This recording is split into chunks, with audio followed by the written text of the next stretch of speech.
Question है, निम्नलिखित में से किस अनुच्छेद में कहा गया है कि भारत अर्थात इंडिया राज्यों का संघ होगा? अनुच्छेद 1, अनुच्छेद 2, अनुच्छेद 3, इनमें से कोई नहीं। तो अनुच्छेद 1 में कहा गया है भारत अर्थात इंडिया राज्यों का संघ होगा। एक्सप्लेनेशन देखते हैं। अनुच्छेद 1 में कहा गया है कि भारत अर्थात इंडिया राज्यों का संघ होगा। अनुच्छेद 2 के अंतर्गत संसद कानून के आधार पर भारत में नए राज्यों को शामिल कर सकती है। जैसे 1975 में सिक्किम को भारत में शामिल कर भारत का 22वां राज्य बनाया गया। अनुच्छेद 3 के अंतर्गत संसद नए राज्यों का गठन कर सकती है या राज्यों के नामों में परिवर्तन कर सकती है। जैसे 2014 में नए राज्यों के रूप में तेलंगाना का गठन किया गया। दूसरा नंबर क्वेश्चन है, भारतीय संविधान का कौन सा अनुच्छेद नागरिकता से संबंधित है? अनुच्छेद 5 से 11, अनुच्छेद 12 से 35, अनुच्छेद 36 से 51, अनुच्छेद 51A। तो भारतीय संविधान में नागरिकता से संबंधित अनुच्छेद है अनुच्छेद 5 से 11। एक्सप्लेनेशन देखते हैं। अनुच्छेद 5 से 11 में नागरिकता के बारे में विशेष रूप से उल्लेख किया गया है। अनुच्छेद 12 से 35 में मौलिक अधिकार के बारे में विशेष रूप से उल्लेख किया गया है। अनुच्छेद 36 से 51 में राज्य के नीति निर्देशक तत्व के बारे में उल्लेख किया गया है। अनुच्छेद 51A में मौलिक कर्तव्य के बारे में विशेष रूप से उल्लेख किया गया है। अनुच्छेद 21A में 6 से 14 वर्ष की आयु के सभी बच्चों को निःशुल्क अनिवार्य शिक्षा प्रदान करने का अधिकार दिया गया है। यानी 21A में है कि 6 वर्ष से 14 वर्ष तक के बच्चों को निःशुल्क और अनिवार्य शिक्षा प्रदान करने की सुविधा प्रदान की गई है अनुच्छेद 21A में। 3 नंबर क्वेश्चन है, निम्नलिखित में से कौन सा अनुच्छेद राष्ट्रपति को क्षमा करने की शक्ति देता है? अनुच्छेद 52, अनुच्छेद 53, अनुच्छेद 54, अनुच्छेद 72। तो राष्ट्रपति को क्षमा देने की शक्ति प्रदान करता है अनुच्छेद 72। अनुच्छेद 72 के तहत राष्ट्रपति किसी व्यक्ति की उम्र कैद की सज़ा को माफ़ कर दे सकता है, फांसी की सज़ा को माफ़ कर सकता है या फांसी की सज़ा को उम्र कैद में बदल सकता है। अनुच्छेद 52 के तहत भारत का एक राष्ट्रपति होगा। अनुच्छेद 53 के अंतर्गत भारत के राष्ट्रपति के कार्य और शक्ति का उल्लेख है। अनुच्छेद 53 में भारत के राष्ट्रपति के कार्य और शक्ति का उल्लेख किया गया है। और अनुच्छेद 54 में भारत के राष्ट्रपति के निर्वाचन के बारे में उल्लेख किया गया है।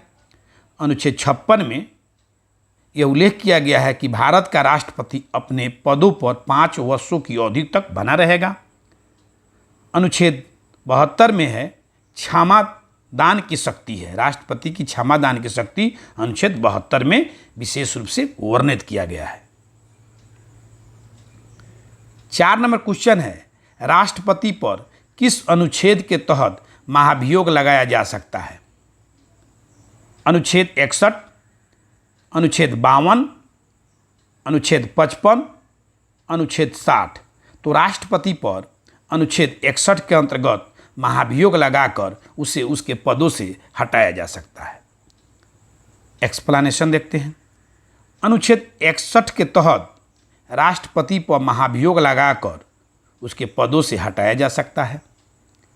संविधान के अतिक्रमण करने पर संसद किसी भी सदन में राष्ट्रपति, सर्वोच्च न्यायालय के न्यायाधीश, उच्च न्यायालय के न्यायाधीश पर महाभियोग लगा सकता है। राष्ट्रपति पर महाभियोग लगाने की प्रक्रिया अमेरिका के संविधान से ली गई है। 5 नंबर क्वेश्चन है, संसद में राष्ट्रपति के विरुद्ध महाभियोग का प्रस्ताव पास करने के लिए कितने सदस्यों का समर्थन होना चाहिए? सदन के कुल सदस्यों में से कम 2/3 सदस्य में 2/3 सदस्य, संसद के कुल सदस्यों में से कम 1/3 सदस्य, सदन के विशेष बहुमत से इनमें से कोई नहीं। तो राष्ट्रपति पर महाभियोग लगाने के लिए कम से कम 2/3 सदस्यों का बहुमत की जरूरत होता है। एक्सप्लेनेशन देखते हैं। महाभियोग का प्रस्ताव संसद के किसी भी सदन में प्रस्तुत किया जा सकता है। मैंने महाभियोग का प्रस्ताव संसद के किसी भी सदन में प्रस्तुत किया जा सकता है। प्रस्ताव की सूचना राष्ट्रपति को 14 दिन पूर्व प्राप्त होनी चाहिए। अगर महाभियोग लगाते हैं राष्ट्रपति को तो उसे 14 दिन पहले उसको सूचित करना पड़ेगा। समस्त सदस्यों में से कम 2/3 बहुमत से प्रस्ताव पारित हो जाता है तो वह आगे के लिए जांच के लिए दूसरे सदन में भेज दिया जाता है। यानी लोकसभा में पास हो गया तो राज्यसभा में भेजा जाएगा। यदि दूसरा सदन भी प्रथम सदन की भांति महाभियोग के प्रस्ताव को समस्त सदस्यों के कम 2/3 बहुमत से प्रस्ताव को स्वीकार कर लेता है तो उस दिन से राष्ट्रपति का पद रिक्त समझा जाएगा। 6 नंबर क्वेश्चन है, निम्नलिखित में से किस अनुच्छेद के अंतर्गत भारतीय संसद का गठन किया गया है? अनुच्छेद 80, अनुच्छेद 81, अनुच्छेद 99, अनुच्छेद 79। तो भारतीय संसद का गठन किया गया है अनुच्छेद 79 के अंतर्गत। अनुच्छेद 79 के तहत भारतीय संसद का गठन किया गया है। अनुच्छेद 80 के तहत राज्यसभा का गठन किया गया है। अनुच्छेद 81 के तहत लोकसभा का गठन किया गया है। अनुच्छेद 99 के तहत संसद सदस्यों के शपथ ग्रहण का उल्लेख किया गया है। अनुच्छेद 99 में संसद के सदस्यों के शपथ ग्रहण के बारे में विशेष रूप से उल्लेख किया गया है। राज्यसभा में अधिकतम सदस्यों की संख्या 250 हो सकती है और लोकसभा में सदस्यों की संख्या अधिकतम सदस्यों की संख्या 550 हो सकती है। 7 नंबर क्वेश्चन है, लोकसभा का विघटन राष्ट्रपति किस अनुच्छेद के अंतर्गत करता है? अनुच्छेद 85, अनुच्छेद 80, अनुच्छेद 81, अनुच्छेद 82। तो राष्ट्रपति लोकसभा का विघटन अनुच्छेद 85 के अंतर्गत करता है। एक्सप्लेनेशन देखते हैं। अनुच्छेद 85 के तहत राष्ट्रपति लोकसभा का विघटन मंत्रिपरिषद की सलाह पर करता है। लोकसभा का विघटन से लोकसभा का अंत हो जाता है और फिर चुनाव होता है। लोकसभा का विघटन का मतलब हो कि लोकसभा समाप्त हो गया और फिर से चुनाव होगा। सदन का स्थगन यानी सदन के पीठासीन अधिकारी के द्वारा सदन का स्थगन किया जाता है। सदन का स्थगन कुछ घंटों के लिए किया जाता है, कुछ दिनों के लिए किया जाता है या सप्ताह के लिए किया जाता है। स्थगन का मतलब होता है कि सभा चल रहा है, हल्ला हुआ तो 1 घंटा के लिए बंद हो गया, 2 घंटा के लिए बंद हो गया, 2 दिन के लिए बंद हो गया या 1 सप्ताह के लिए बंद हो गया। यह कौन करता है? पीठासीन अधिकारी करता है। 8 नंबर क्वेश्चन है, संसद के 1 वर्ष में कितने सत्र होते हैं? केवल 1, केवल 2, केवल 3, केवल 4। तो 1 वर्ष में 3 सत्र होते हैं। एक्सप्लेनेशन देखते हैं। सामान्यतः 1 वर्ष में 3 सत्र होते हैं। बजट सत्र होता है कब से? फरवरी से मई तक। मानसून सत्र जुलाई से सितंबर तक। शीतकालीन सत्र नवंबर से दिसंबर तक। संसद के 2 सत्रों के बीच का अंतर 6 महीना से अधिक नहीं होनी चाहिए। 9 नंबर क्वेश्चन है, किस अनुच्छेद के अंतर्गत संयुक्त बैठक का आयोजन राष्ट्रपति द्वारा किया जाता है? अनुच्छेद 108, अनुच्छेद 110, अनुच्छेद 280, अनुच्छेद 324। तो संयुक्त बैठक का आयोजन राष्ट्रपति करता है अनुच्छेद 108 के अंतर्गत। एक्सप्लेनेशन देखते हैं। अनुच्छेद 108 के तहत राष्ट्रपति द्वारा संयुक्त बैठक का आयोजन किया जाता है। लोकसभा के संयुक्त बैठक की माने लोकसभा के संयुक्त बैठक की अध्यक्षता लोकसभा के अध्यक्ष के द्वारा होता है। माने संयुक्त बैठक होगा यहाँ, संयुक्त बैठक की अध्यक्षता लोकसभा के अध्यक्ष के द्वारा होता है। अभी तक केवल संयुक्त बैठक 3 बार हुआ है। एक 1961 में हुआ है दहेज प्रतिबंध विधेयक पर, दूसरा बार हुआ 1978 में बैंकिंग सेवा आयोग के विधेयक पर, और तीसरा बार हुआ है 2002 में आतंकवाद निवारण विधेयक पर। अभी तक 3 बार संयुक्त बैठक हुआ है, 1961, 1978, 1900 और 2002 में 3 बार संयुक्त बैठक का आयोजन किया गया है। 10 नंबर क्वेश्चन है, किस अनुच्छेद के अंतर्गत राष्ट्रपति अध्यादेश जारी करता है? अनुच्छेद 123, अनुच्छेद 124, अनुच्छेद 143, अनुच्छेद 122। तो राष्ट्रपति अध्यादेश जारी करता है अनुच्छेद 143 के 123 के अनुच्छेद 123 के अंतर्गत राष्ट्रपति अध्यादेश जारी करता है। एक्सप्लेनेशन देखते हैं। अनुच्छेद 123 के तहत राष्ट्रपति अध्यादेश जारी कर सकता है। संसद सत्र में ना हो तथा कानून बनाना अति आवश्यक हो तो राष्ट्रपति अध्यादेश के द्वारा कानून बना सकता है। ठीक, अध्यादेश अधिकतम 6 महीने या 6 सप्ताह तक रहता है। संसद या तो इसे अध्यादेश को पारित कर सकता है या अस्वीकार कर सकता है। 6 महीने की अवधि 6 सप्ताह की अवधि बीत जाने पर अध्यादेश प्रभावहीन हो जाता है। 11 नंबर क्वेश्चन है, निम्नलिखित में से किस अनुच्छेद के अंतर्गत राष्ट्रपति सुप्रीम कोर्ट से सलाह ले सकता है? अनुच्छेद 143, अनुच्छेद 124, अनुच्छेद 100, अनुच्छेद 214। तो राष्ट्रपति सुप्रीम कोर्ट से सलाह ले सकता है अनुच्छेद 143 के अंतर्गत। अनुच्छेद 143 के अंतर्गत राष्ट्रपति सुप्रीम कोर्ट से सलाह ले सकता है और उस सलाह को मानना या न मानना ये राष्ट्रपति के ऊपर डिपेंड करता है। अनुच्छेद 100 यानी लोकसभा अध्यक्ष का निर्णायक मत। अनुच्छेद 100 में वर्णन किया गया है लोकसभा अध्यक्ष के निर्णायक मत का। अनुच्छेद 143 के तहत राष्ट्रपति सुप्रीम कोर्ट से सलाह ले सकता है। अनुच्छेद 124 के तहत एक सुप्रीम कोर्ट का गठन होगा, इसका प्रावधान किया गया है।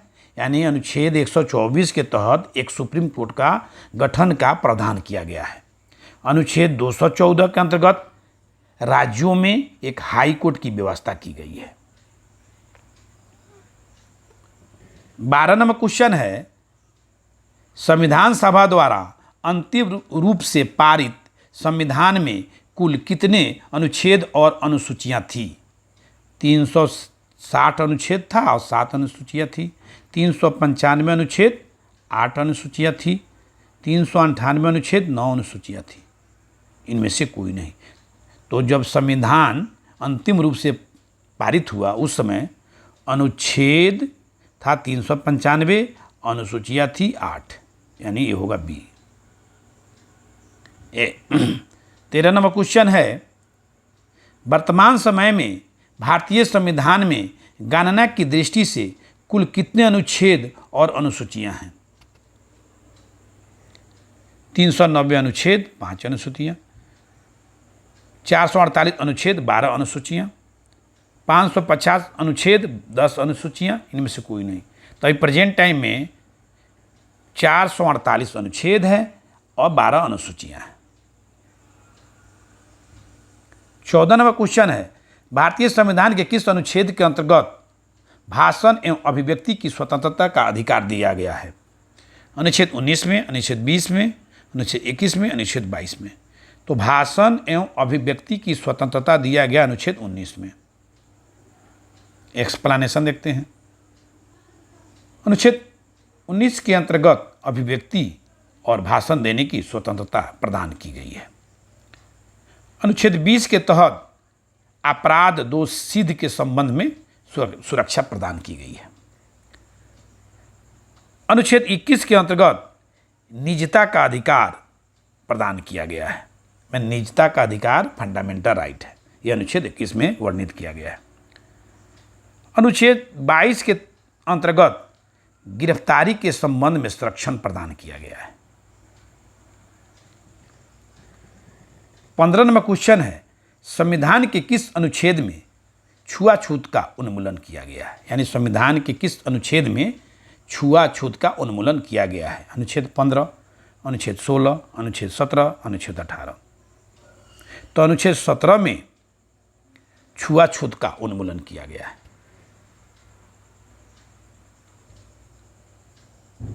अनुच्छेद 15 के तहत धर्म, जाति, लिंग या जन्म स्थान के आधार पर किसी व्यक्ति के साथ भेदभाव नहीं किया जा सकता है। अनुच्छेद 16 के तहत लोक नियोजन के विषय में अवसर की समानता दिया गया है। अनुच्छेद 17 में छुआछूत का उन्मूलन किया गया है। अनुच्छेद 18 में उपाधियों का अंत किया गया है। भारत का कोई भी व्यक्ति किसी अन्य देश से बिना राष्ट्रपति की आज्ञा का वह कोई उपाधि स्वीकार नहीं कर सकता है। 16 नंबर क्वेश्चन है, किस अनुच्छेद के अंतर्गत सर्वोच्च न्यायालय नागरिकों के मौलिक अधिकारों की रक्षा करता है? यानी किस अनुच्छेद के अंतर्गत सर्वोच्च न्यायालय नागरिकों के मौलिक अधिकारों की रक्षा करता है? अनुच्छेद 75, अनुच्छेद 80, अनुच्छेद 85, अनुच्छेद 32। तो सर्वोच्च न्यायालय नागरिकों के मौलिक अधिकारों की रक्षा अनुच्छेद 32 के अंतर्गत करता है। एक्सप्लेनेशन देखते हैं। अनुच्छेद 75 के अंतर्गत प्रधानमंत्री की नियुक्ति राष्ट्रपति करेगा और अन्य मंत्रियों की नियुक्ति राष्ट्रपति प्रधानमंत्री की सलाह पर करेगा। यह अनुच्छेद 75 में वर्णित है। अनुच्छेद 32 के अंतर्गत सर्वोच्च न्यायालय मौलिक अधिकारों की रक्षा करता है। अगर किसी व्यक्ति के मौलिक अधिकारों का हनन होता है तो वह व्यक्ति अनुच्छेद 32 के तहत सीधे सुप्रीम कोर्ट जा सकता है और अनुच्छेद 224 के तहत सीधे उच्च न्यायालय जा सकता है। 17 नंबर क्वेश्चन है, निम्नलिखित में से किस अनुच्छेद में लोक कल्याणकारी राज की अवधारणा की गई है? अनुच्छेद 31 में, अनुच्छेद 39 में, अनुच्छेद 40 में, अनुच्छेद 51 में। तो लोक कल्याणकारी राज की अवधारणा अनुच्छेद 39 में की गई है। एक्सप्लेनेशन देखते हैं। अनुच्छेद 39 में कल्याणकारी राज की अवधारणा की गई है। अनुच्छेद 40 में पंचायती राज की स्थापना की बात कही गई है। अनुच्छेद 51 में अंतर्राष्ट्रीय शांति और सुरक्षा की बात कही गई है। अनुच्छेद 44 में नागरिकों के लिए एक समान सिविल संहिता की बात कही गई है। 18 नंबर क्वेश्चन है, 42वें संविधान संशोधन अधिनियम द्वारा संविधान के किस अनुच्छेद में मौलिक कर्तव्य को जोड़ा गया? अनुच्छेद 51, अनुच्छेद 51A, अनुच्छेद 21A, अनुच्छेद 25। तो मौलिक कर्तव्य को जोड़ा गया है अनुच्छेद 51A में। एक्सप्लेनेशन देखते हैं। स्वर्ण सिंह समिति के सिफारिश के आधार पर 42वां संविधान संशोधन 1976 में हुआ। इस संशोधन के द्वारा संविधान में भाग 4 और अनुच्छेद 51A को जोड़कर मौलिक अधिकार उसमें शामिल कर दिया गया। यानी संविधान में मौलिक कर्तव्य को जोड़ दिया गया। मौलिक कर्तव्यों को रूस के संविधान से लिया गया है। मूल रूप से मौलिक कर्तव्यों की संख्या 10 थी, लेकिन 86वें संविधान संशोधन अधिनियम 2002 में एक और मौलिक कर्तव्य जोड़ दिया गया और मौलिक कर्तव्यों की संख्या 11 है। 19 नंबर क्वेश्चन है, निम्नलिखित में से किस अनुच्छेद के तहत भारत के महान्यायवादी की नियुक्ति की जाती है? अनुच्छेद 76, अनुच्छेद 63, अनुच्छेद 64, अनुच्छेद 65। तो भारत के महान्यायवादी की नियुक्ति अनुच्छेद 76 के अंतर्गत की जाती है। एक्सप्लेनेशन देखते हैं। 20 नंबर क्वेश्चन है, निम्नलिखित में से कौन सा अनुच्छेद बच्चों के शोषण से संबंधित है? अनुच्छेद 23, अनुच्छेद 24, अनुच्छेद 25, अनुच्छेद 29। तो बच्चों के शोषण से संबंधित है अनुच्छेद 24। 21 नंबर क्वेश्चन है, निम्नलिखित में से किस अनुच्छेद में अल्पसंख्यकों के हितों के संरक्षण की व्यवस्था की गई है? अनुच्छेद 29, अनुच्छेद 53, अनुच्छेद 124, अनुच्छेद 143। तो अल्पसंख्यकों के हितों के संरक्षण की व्यवस्था की गई है अनुच्छेद 29 में। एक्सप्लेनेशन देखते हैं। अनुच्छेद 29 में अल्पसंख्यकों के हितों के संरक्षण की व्यवस्था की गई है। अनुच्छेद 53 के अंतर्गत कार्यपालिका की शक्ति राष्ट्रपति में निहित होती है। अनुच्छेद 124 के अंतर्गत सर्वोच्च न्यायालय के न्यायाधीश पर महाभियोग लगाए जाने का प्रावधान है। महाभियोग राष्ट्रपति पर लगता है अनुच्छेद 61 के अंतर्गत, और सर्वोच्च न्यायालय के न्यायाधीश पर लगता है महाभियोग 124 के अंतर्गत। 143 के अंतर्गत राष्ट्रपति सर्वोच्च न्यायालय से परामर्श ले सकता है, और इस परामर्श को मानना या न मानना ये राष्ट्रपति के ऊपर डिपेंड करता है। 22 नंबर क्वेश्चन है, संविधान के किस अनुच्छेद में धन विधेयक की परिभाषा दी गई है? अनुच्छेद 110, अनुच्छेद 233, अनुच्छेद 256 से 263, अनुच्छेद 256।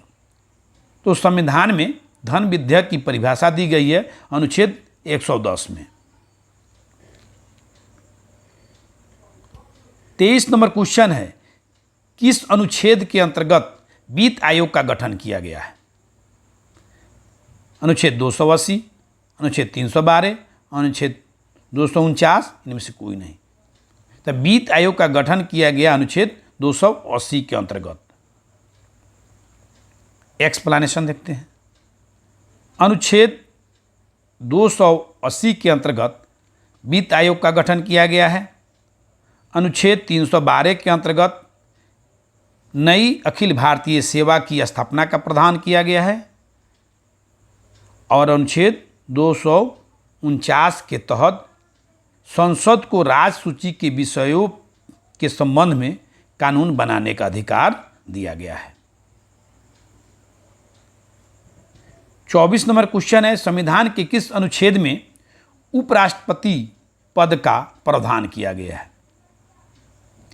अनुच्छेद 63, अनुच्छेद 54, अनुच्छेद 76, अनुच्छेद 70। तो राष्ट्रपति उपराष्ट्रपति के पद का प्रावधान किया गया अनुच्छेद 63 में।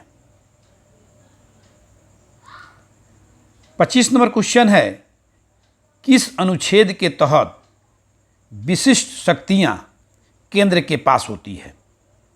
अनुच्छेद 245, अनुच्छेद 246, अनुच्छेद 247, अनुच्छेद 248।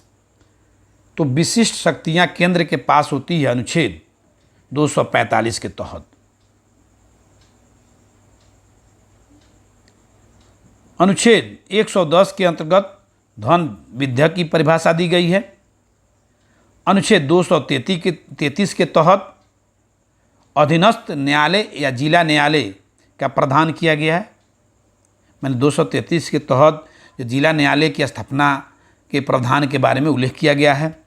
अनुच्छेद 256 से 263 में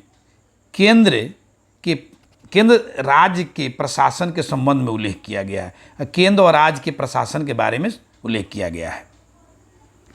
अनुच्छेद 256 के तहत केंद्र सरकार राज्य सरकारों को निर्देश दे सकती है। अनुच्छेद 76 के तहत भारत का राष्ट्रपति एक महान्यायवादी की नियुक्ति कर सकता है। महान्यायवादी भारत सरकार का प्रमुख विधि अधिकारी होता है। महान्यायवादी बनने की योग्यता वही होनी चाहिए जो उच्चतम न्यायालय के न्यायाधीश बनने के लिए होती है।